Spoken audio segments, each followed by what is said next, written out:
2, 3. Hello and welcome back to the Mixing Music Podcast. I am your host, Dee Kei, and with me, as always, is... First one of the year. L1 Limiter Lu. I'll take it. Shoot, I need to shout out the person that told us that on the Discord. We had someone on Discord. People on Discord are always giving us names to use for the podcast, and we've had a bunch of good ones. I'm about to pull it up right now because we're in front of the computer. So this is actually a very interesting episode, as for the first time ever, we're recording it, but we're also streaming it live. So we're literally on Twitch right now. Oh, yeah. Streaming this recording process live. Okay, yeah. Low Latency Lu, L1 Limiter Lu. Thank you, Daniel.Roberts1 on Discord for sending those. We have a bunch of other nicknames that we're going to be using in the future episodes. Should we just make a thread just for people to submit Lu's? There you go. They had like a whole channel for Lu nicknames. I think that's a good idea. I think that's hilarious. So a couple things before we start. Join us on Discord. There's over 550 other audio engineers, producers, songwriters, artists on Discord. The link to join our Discord is on mixingmusicpodcast.com. Also, again, join us on Twitch. Lu and I are streaming on Twitch. Lu recently became a new Twitch affiliate. Little clap to you. That means he's able to monetize his channel and reach more audiences, and you can give him tips and all that jazz. We can make money? There you go. And I'm also a Twitch affiliate. So Mondays at 2:30 Pacific Standard Time. Actually, we start early. Start at 2 p.m. Pacific Standard Time. We are streaming us recording the podcast live. Hopefully we're going to be doing this every week from now on, and we're going to make these, and the reason why you want to join in and preview these episodes in real time on Mondays is that we will be actually, while we're recording, we'll be taking questions and kind of curating each episode, and make each episode a little bit more interactive. So to get there, you go to twitch.tv/DK Mixes. That is DEEKEI Mixes. One more time, Twitch, or you can just go to DKMixes.live. That works too. That'll take you to my tip page, to my homepage for my live. He's letting you know where to send the tips. DKMixes.live. Follow us on Twitch, and Master by Lu. So Lu does a Twitch stream on Monday nights at 6 p.m. That is twitch.tv/Mastered by Lu. And you can find us both here at In The Mix Studios going live on Twitch, and it's a lot of fun. It's totally free. You can come in and interact while we're recording, and it's literally not scripted. As you guys can see, we're literally trying to decide what it is live. I think anybody that listens to the podcast is pretty obvious. It can pretty obviously tell that nothing is scripted, because Did you hear the ADHD in our recordings? But we're really excited today. And it is now a new year. It is 2022. Congratulations, y'all. We all survived. Little applause for everybody here. Yay! Snip, snap. But we're really grateful for everybody that's tuning in and listening to the podcast for this long. We're looking forward to another great year of content. iZotope is back on board to sponsor the show again. We'll have more continued deals with iZotope products that we're really excited about. Also, we are still sponsored by, as we're using their microphones, Loughton Audio. Thank you so much for Loughton Audio. They are honestly some of the best microphones on the market for low to high end budget, and we really recommend actually using these mics. The LS208s are really honestly, great. Yeah, one of the people that produces for a lot of major artists, he always books our studio. He was asking me, he's like, hey, I just got this mic and it's just not fitting right for me. I'm like, dude, you got to try the 208. He returned the mic that he bought, got the 208. The next time I saw him, he's like, dude, best mic I've ever used, hands down. Like, I use it for actual recordings. Absolutely. And so like the LS208's great. It's a condenser shotgun style type, like really tight cardioid mic. So the room and the surrounding noise it's less sensitive to, which is really great. Thank you so much for sponsoring us, Loughton. As well as FilePass. If you want a link to FilePass, I've pitched FilePass so many times. It's like Google Drive, but for engineers, and it's absolutely amazing. You can host your music, and you send files to clients, and they can't download it until it's paid for. So it's like some sort of paid restriction platform as well. So you can hold on to files. I mentioned it on the stream as like, if you want to take your career seriously, you want to have somebody that's going to make sure you get paid before the masters are released. FilePass is your friend. Yeah, and I really do recommend it. And you could find links to all this stuff, and we do get a little kickback from any of these companies. You could find all these links on mixingmusicpodcast.com. All right, let's talk about the good stuff. Let's talk about goals. And I want to talk about some goals that I had set for 2021. And I want you to talk about some goals that you set for 2021. And then we'll talk about goals that we're looking to set for 2022. Because I want to sit down and write down my goals and properly think about them. But I want to dedicate this episode to thinking out loud and brainstorming before I like properly write them down. But for you, 2021, what were some of your goals? To be honest, it was about establishing some systems. That was the number one goal, because we talked about this either an episode or two ago about building a team, and then my need to actually learn to trust in my team. And part of that was not minimizing the amount of work I do, but how much work I'm putting in to get the same job done. And it was funny because I even told you, I'm like, dude, FilePass has saved me a lot of time. Using Canva has helped me out with a lot of the media posting and all that for like Instagram, doing social media. Trello, which you showed me, has actually helped out a lot. It was all about really trying to minimize how much work goes into getting the same amount of work done. Yeah.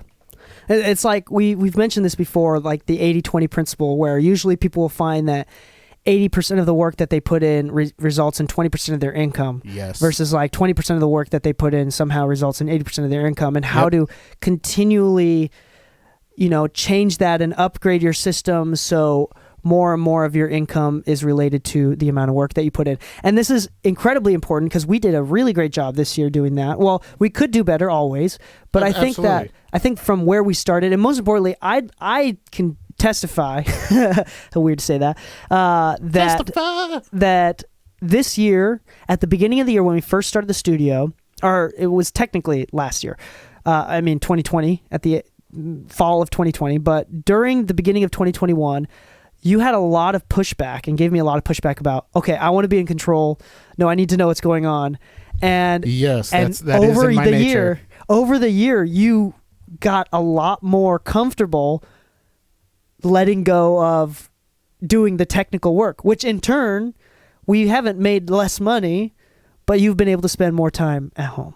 Which is great. Like, I literally was talking about that, what I was doing yesterday. Like, I did stream yesterday. I'll be honest. I did come to the studio for a lesson, but I made a point to just come in, do the work that I needed to do, went back home, had a barbecue with my family, went on these little Link scooters, those things you find on the street, just enjoyed my time with my family versus being like, I need to work more. There's a book called Atomic Habits that I'm yet to read, but there's a quote from that book called, "People do not rise to the level of their goals, they fall to the level of their systems." Yep. So that was a very important. I can attest to that. So that's a very good quote and that's a really great goal. And how did you feel like you did this year? A lot better than I thought I could. Like I said on the last episode, it was a challenge learning to just let go and trust, because part of it is, as you said, it's like the oldest sibling syndrome. Well, I'm not the oldest sibling, but owning a business is like having a baby in a sense, because you're like, oh my God, like, what if something happens? What if something happens to my baby? I wasn't there to prevent it. I wasn't there to make this better. Yeah. Yeah.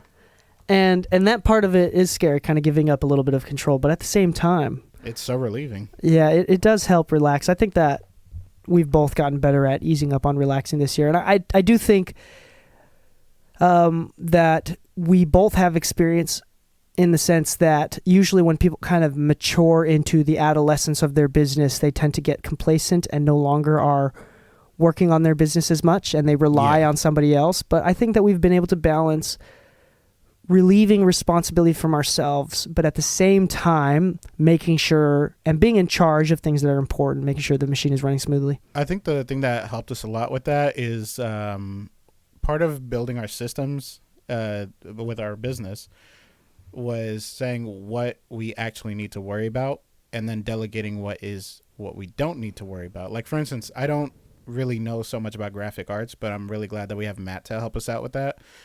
For a long time, we had Henry helping us out, make video and all that. We had Danny helping us out with ads and outreach and all that. To be honest, that's a lot of work for one person to handle, even two people to handle. So the fact that we actually were able to delegate those responsibilities to our team helped us out a lot. Yeah. Is there any other goals that you had for this year that you felt like you did well with? For 2021, actually, one of them was go home more often. And that was part of systems end result, right? The better the systems were put, the more often I'd be able to actually have that happen. But I found myself making it a point to go home. And I kept telling myself, go home. Like, you have a fiance at home. You probably don't need to be here till 4 a.m, 5 days a week. Because for a long time, that's how it was. But today, I was telling my fiance, I'm like, hey, I'm gonna go. I'm gonna be there by 8:30. I'm gonna work from 9 o'clock till 10 o'clock tonight, and then I'm just gonna go home. So being home by 10 or 10:30, whatever, feels great compared to before. Yeah. And I feel like that's part of the habits that I was trying to build last year, trying to go home more often and sooner. Yeah, and I think that's also like setting expectation with clients. You've done a better job with as well. Setting up boundaries, really. Yeah, we've talked a lot about that, the importance of choosing your clientele. Yeah. And anything else? Because I got a few. Those were the main ones. Okay. Yeah. So here's my 3 that I had. I had one was spend more time with family. So that meant getting my family out to LA. Because as you know, with my son being born, that was it was a shit show. I don't know if there's I think that word even then is not strong enough. I don't think shit show is strong enough of how it was bad. It was really bad and emotionally very traumatizing, heavy, to not be with my wife and kids because my new son, who I found out when he was born was handicapped, was still in the NICU and just recovering, and I just wasn't spending time. I felt like a failed father in many ways, and just finally getting them out to LA, getting the baby out of the hospital, and now he's here, and we've gotten all the insurance stuff taken care of. It's just the biggest blessing ever, and that was the first goal. That was a huge, like, the way I saw it was lifestyle stabilization. Yeah. Like, it literally went into like a chaotic mode for a moment, but you seem to have stabilized it since. Oh, by a long shot. Yeah. Granted that me by myself, I'm just a ball of chaotic energy. So until my wife comes into play, no, there's no order, and I will lose my mind. And the second goal of mine was more financial stability. And I wasn't looking for a number per se, but I didn't want to live paycheck to paycheck. And I wanted to get out of that and save some money. And I think that I was able to do that this year. And that was there was just a lot going on, and I was somehow able to put that together and make it a little bit less stressful. And we're really grateful for that and save some money. So, and the third thing for me was to read some books. And did I read some books this year? I had a friend that I was telling you about earlier off stream, but I had a friend, he posted on Facebook, in 2021, I made the goal to read 10 books. And he's like, I ended up reading 156. And I'm like, damn. Talk about setting a goal and being like, that wasn't big enough. Yeah, like a 15 times increase. That's incredible. And first off, that is extremely motivational. Like, I want to do that. I don't think I'm going to read 150 books this year, but this last year I said that I would read a book a month, and I read a little bit more than that. I read closer to about, actually no, it was about a book a month. I read about 10 to 12 books. I have to recount. No, maybe it was a little bit more, but there's a lot of really good books that I read, and I'm trying to ramp it up. I'm pushing my number up to 20 this year. I want to read more. In fact, I think I can do more than 20. I just have to be consistent with my time. I'm just not going to lie. I read 2. That's better than 0. It definitely is, but it's like this guy read 157. I had a hard time finding the time for 2. Yeah, I'm noticing that with reading, it's literally just about consistency. So like, I'm trying this thing right now where I'm reading 25 minutes a day every day, because I hate, like, reading is so incredible, because every time that I sit down and read, I learn so damn much that, like, the only other way that I can learn that much is if a mentor took me to his place of work and made me do the work on his behalf with him behind my shoulder. That's the only other time and place that a book may not offer as much knowledge. But like, that's the way I learn the most. Like, you can, like, other people can make, like, when you hear the story of, like, when you hear people say, let other people make mistakes so you can learn from them, like, I think the best way to really truly implement that is through reading. Like, I think that me watching myself or my wife or my family or whoever, friends, make mistakes and me trying to learn from them is not as effective as me reading and, like, them well thought out, like, edited, everything in a very succinct thought presentation. You can learn from that. And, like, they usually, with the way that they write, especially with nonfiction, the last few paragraphs of the chapter sums everything up and kind of tells you how to implement everything. So it's just absolutely just one of those things that changed my mindset about this. And I think that I have a lot more to learn. I think that I'm not even close to 156 or whatever the hell the number was, but I do want to read more books this year. I think you just added to my goal list for this year. And I think my goal, to be honest, I think my goal is less going to be about the number of books rather than the consistency. Like, I want to spend 25 minutes a day, at least 4 days a week, 25 minutes a day reading at night or in the morning. So, and I'm good at reading. I've just been so bad at being consistent because as a creative, as we all are, we're just really, creatives are naturally bad at being consistent, where we don't have that order in our lives. And I mean, if you have ADHD, it also doesn't add on really well. So I think it's just a matter of focusing and self-discipline and trying to stay consistent. Talking about consistency and discipline, I should have done this. I offered to do it, but then we got distracted and didn't do it. Before the show, me and my wife have been doing a breathing exercise every night before we go to bed. Right. And it's called the Wim Hof method of breathing, and basically you hyperventilate. What the hell, dude? I am already overweight. and then you just, like, flood your bloodstream with oxygen and turn your blood, like, alkaline for a minute because of all the oxygen. And there's a chance that you pass out. But anyway, it kind of, like, resets your circulation system by, like, hyper-oxygenating your blood.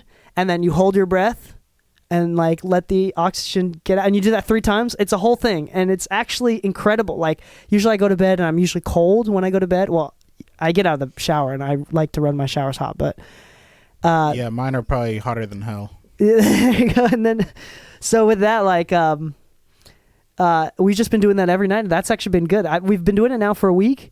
It's been actually really good. And my wife was like, this actually, I think, is helping.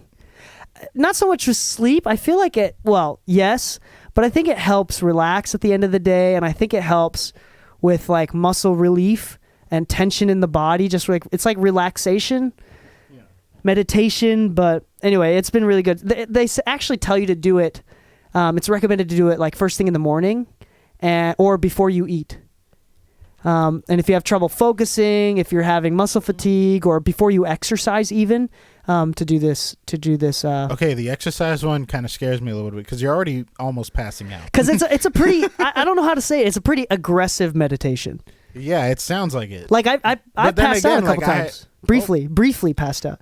Okay, I don't know about doing this before I exercise then, because I'm already going to pass out during exercise. No, I don't know how to explain this. Like, it feels so good, and there's a lot of scientific proof, medical science proof, that shows that this is actually one way to kind of revitalize the body and the circulation system every once in a while, kind of reset the body. Okay. So we're gonna do this after the show. Let's do it.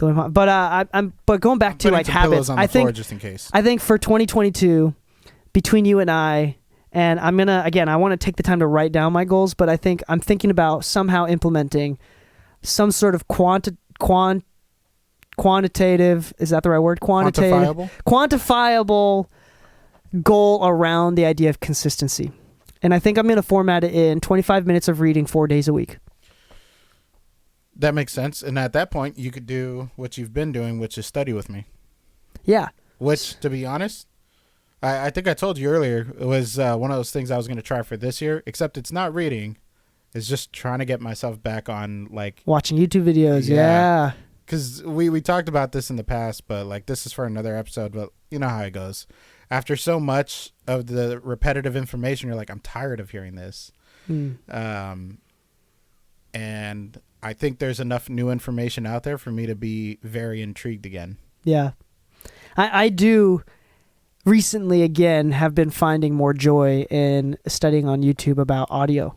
Yeah. And actually, I think that I'm going to read this year, I'm going to read one of those books that they gave me in college, like Master Guidebook, Handbook of Recording and Mixing. Have you seen the ones I brought to the studio? Yeah. I think I'm actually going to like sit down and read through one this year. I should. One of my live sound book actually has nothing but highlights across this is why I'm such a nerd about certain things, because I literally studied speaker design in those books, and then I got really into it. So if you get to the speaker section, it's either green or yellow or something, but it's drenched. Wow. It is drenched. I'm like, oh, so this is how the woofer designed on this one, and this is why it has this kind of dispersion pattern, and blah, blah, blah. Yeah, I do that all the time. Like, I cannot read without a highlighter. Yeah, just kind of organizes my mind. Yeah, exactly. And then I forget where I left off if I don't use a marker. Yeah. So 2022, we got a little off tangent, but on tangent, but tell me, what are some ideas of goals that you want to set for 2022? So I set 2 personal goals and one more professional goal, which the 2 personal goals were to not destructively compare myself anymore, which I feel tell like me a little bit more about that. I don't want to get too personal. No, into it's all good. But I think this is something that we do a lot, even in a professional realm, which is everybody wants analog gear. Everybody wants the nice studio. Everybody wants XYZ. The reality is, it's not going to help you with your business as much as you working on your business and focusing on what your business needs, not what other people are flashing. The reality is, a lot of times too, is we compare our career, our path, where we are at. And I really just don't want to do that anymore. It's too destructive. It's too distracting too. Instead of focusing on what I'm doing and what's in front of me, I'm distracted by what other people are doing and what's in front of them. Yeah. And that is not helping my business. It's not helping me personally. It's just not helpful. Now, I say destructively in the sense that we don't want to run into the issue that you start comparing yourself, that you go off course of where you should have been going, of where you originally set your goals, but you started adding goals that didn't matter to the original goal because of comparison. Yeah. I this actually goes hand in hand with what I was reading last night. So, I'm almost done with another book that I was reading. I'm almost done with it, called The 4 Agreements, and the second agreement of the 4 agreements, this hidden Toltec wisdom. It's actually a pretty good book, and it's a pretty short read, but the second point was to basically never seek validation. Never take anything personally, which means for the good and bad too. So like, never take anything personally in the sense that not only is taking things personally. So if something that someone says offends you, then that is a very ultimate form of selfishness, meaning that you're thinking that the world revolves around you. So first off, it goes into basically talking about how you shouldn't compare yourself to others and put yourself down. But it also talks about how even if someone compliments you, you shouldn't take it personally, because you know who you are, and you don't need validation. You don't need to live your life needing to be told you're doing good. Mm-hmm. You know that you are a good person. You're working on your stuff, and I think that's one of the secrets that we're all trying to unlock. Is because I think that's a good point. True. And it's honestly speaking, like, everybody gets a jolly when they're told that they're doing something right or what they do is cool. But I found myself many times when I feel confident about something, I get lazier about it, which makes it worse off for me. And that's a personal thing. So if you guys can ever just down smash me, just insult me a little, I'll work harder. Yeah, that's a funny way. That's a funny way to put it. I'm not going to insult you, but dude, your mix sucks balls. I'll do better. No, but I think that's a really good goal. Yeah, the other personal one was really kind of goes with it. What was it? Oh yeah, not. I just don't want to criticize anymore. I don't want to. I don't want to really not care. But if somebody does something and I think it's stupid or I don't like it or whatever, and we talked about this in the past because sometimes we work with clients whose music is not our personal taste and whatever. What the hell does that have to do with me? But the reality is, many times I've found myself, and like many others, we find ourselves critiquing another person because either we want to feel better about our own situation or we're frustrated with their choice and whatever. But the reality is it has nothing to do with us.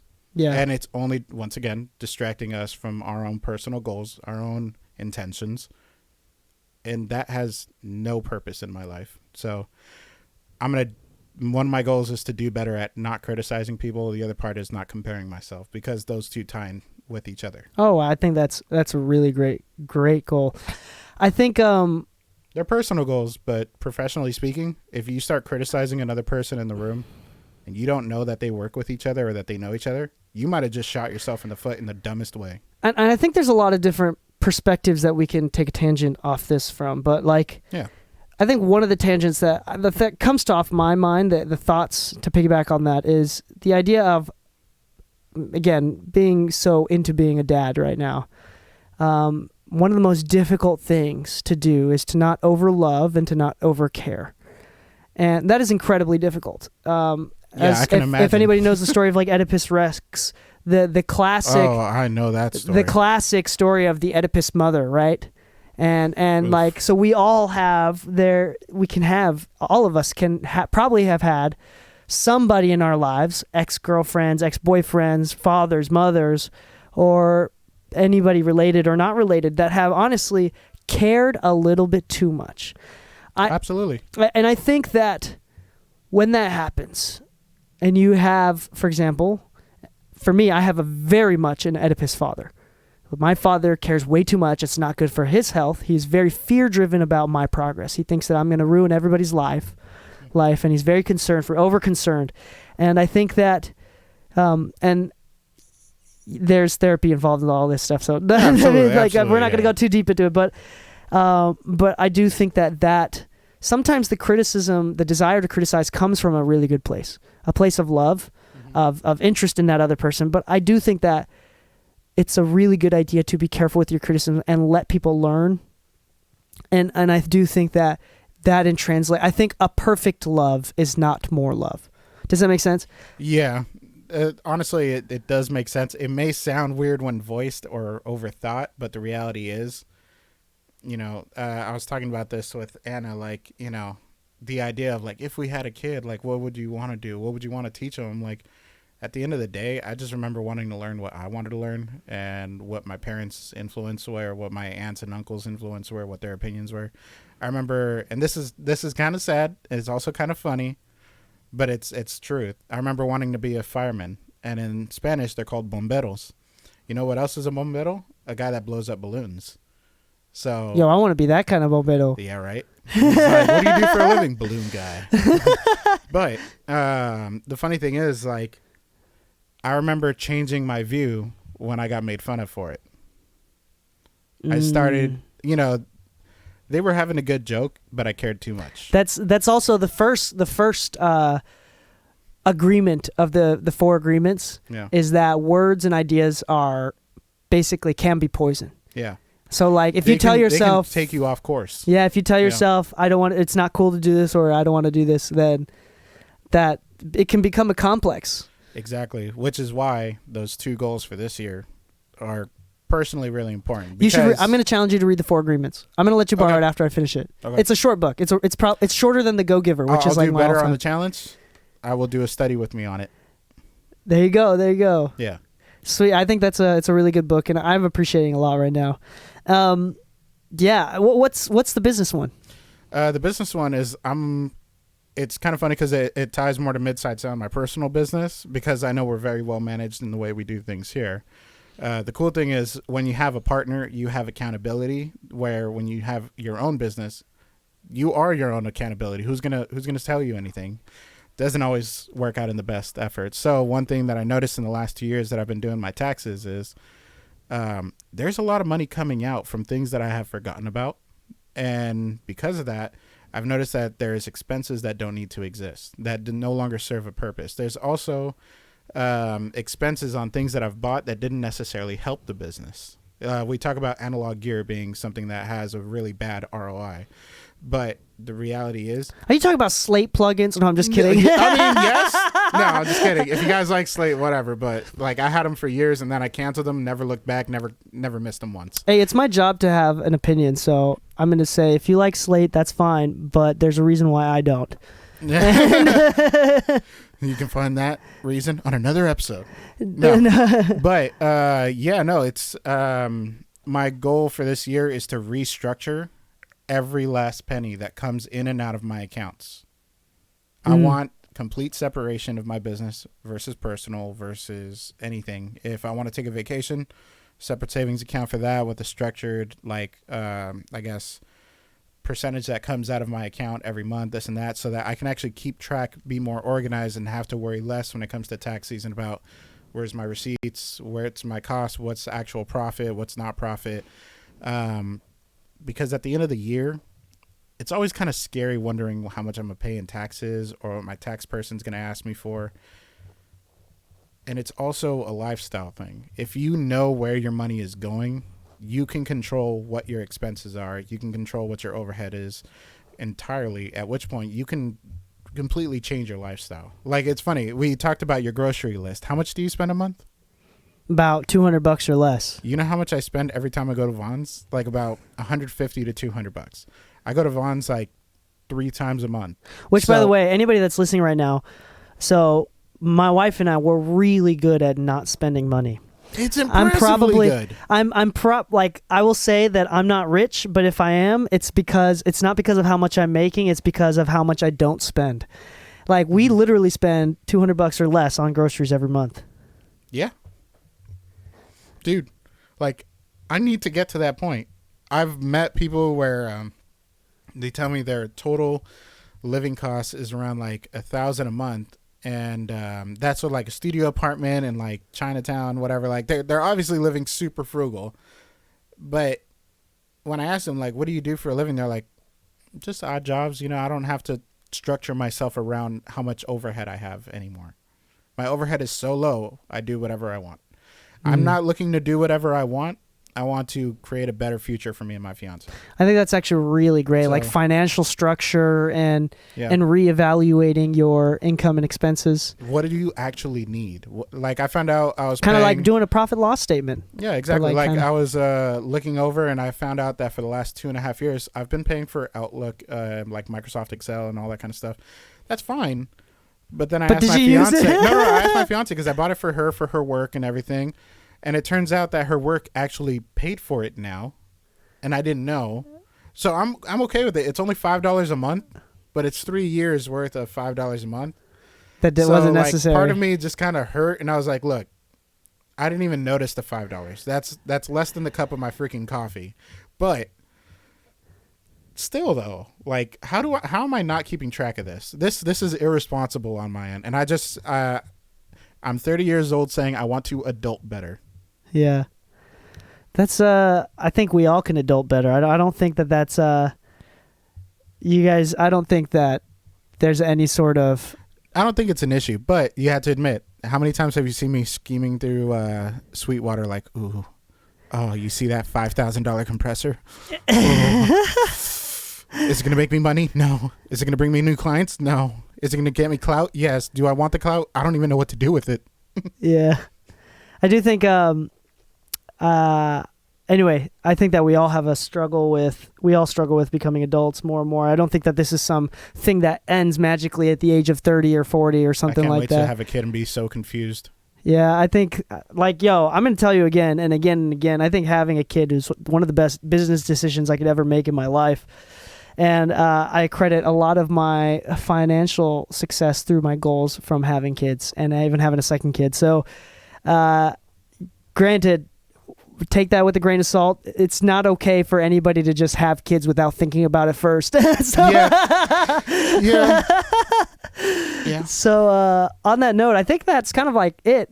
The important part of this episode, and we challenge anybody that's listening right now, is go ahead and think about goals for yourself. There are so many resources out there on YouTube, on blogs and books about the most effective way to set goals, and more importantly, how to stay consistent and set them in a way that's achievable, that motivates you to achieve them rather than to start looking like a very high wall that's difficult to overcome. You know, I actually did look up one video after my sister mentioned something to me, and at first I thought it was a little weird, but it made sense.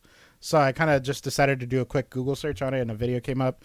And the idea is, if you're doing the exercise goal, don't plan on doing I go 5 days a week and I spend, I do 10 miles or whatever, because 10 miles is hard, but rather do a certain amount of time. You're just going to run for 15 minutes today. It's okay to do those 15 minutes as long as you stay consistent, but you will find results even in those 15 minutes. If you did a mile in 15 minutes, you might be at a mile and a half in 15 minutes.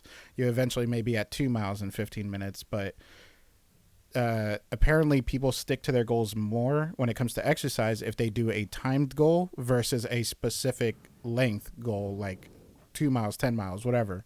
Because a lot of people will try to do I want to lose 20 pounds in 3 months, but then they don't realize that their body plateaus. They don't realize that a lot of it's just water weight and not actual fat. But doing timed apparently helps a lot of people stick to their goal. So there's different ways. Go on YouTube. There's a ton of resources. My 25 minutes of reading is better than the number of books. Like they said, if you do a specific amount of time versus a specific numeric goal, that the consistency builds up and stays with you. This is the idea of staying grounded, and I think this is a very important idea. The idea of being grounded is the idea that there's no way that you're an expert in all things. So if you want to dive more into exercising, then it is dumb for you to just go to the gym and make your own exercise plan without consulting any sort of an expert, even if it's just going online to watch a simple YouTube video. Yeah. It is. I got the best results when working with trainers. So exactly. So it's like if you can't have someone with you, then at least looking up by professionals who know more than you. I think that's the idea of staying grounded. And there's I think diet-based trainers too. There's vegan trainers who are hey, obviously because we don't eat certain things, we don't have as much resource in certain things. These kind of exercises work to your benefit because of this. Yeah. And that's one of, okay, anyway, we're going to get on a super deep tangents if I do that. But please set goals. Set goals that are sustainable. Sustainability is always the name of the game here. And we here at In the Mix Studios and from the Mixing Music Podcast are wishing you the best of the best 2022s. And hopefully you find a lot of peace, a lot of joy, a lot of self-satisfaction. And you're able to rip yourself away from the old skin and become anew as you are. Let me keep making this corny and cornier. As born again, shedding old skin in 2022 and becoming a better version of yourself, whatever that means. We are gonna rise like a phoenix. One more time. That's the weakest phoenix caw I've ever heard. So on that note, happy mixing, my friends, and stay saucy. 1, 2, 3.